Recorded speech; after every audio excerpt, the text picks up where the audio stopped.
জুলাই সনদের ভিত্তিতে পিআর পদ্ধতিতে নির্বাচন চাইছে, গণহত্যাকারীদের বিচার চাইছে, ফ্যাসিবাদের দোষরদের বিচার ও বিচারকালীন নিষিদ্ধতা চাইছে এবং লেভেল প্লেইং ফিল্ড চাইছে।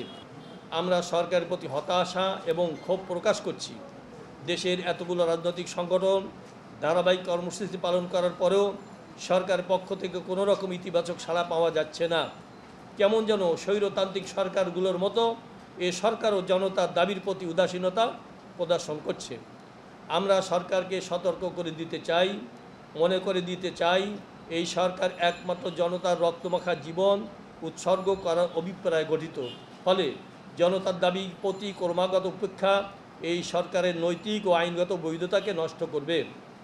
প্রিয় সাংবাদিক বন্ধুগণ, 5 দফা দাবি আদায় আন্দোলনে দ্বিতীয় ধাপে আমাদের কর্মসূচি হচ্ছে 1 অক্টোবর থেকে 9 অক্টোবর পর্যন্ত 5 দফা গণদাবির পক্ষে জনমত গঠনের লক্ষ্যে গণসংযোগ।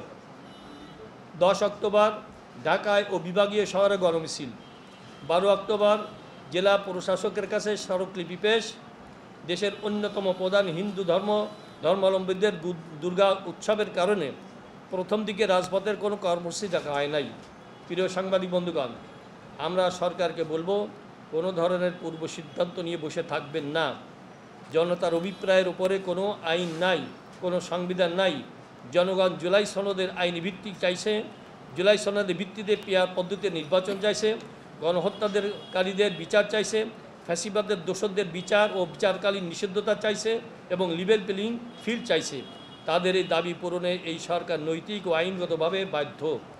আমরা সরকারের দায়বোধকে জাগ্রত করতে চাই। আমাদের কর্মসূচিতে যদি তাদের দায়বোধ জাগ্রত না হয়, তাহলে সতর্ক করে বলছি, বাংলাদেশের মানুষ দাবি আদায় করার পদ্ধতি জানে। আবারও আপনাদেরকে সবাইকে ধন্যবাদ জানাচ্ছি।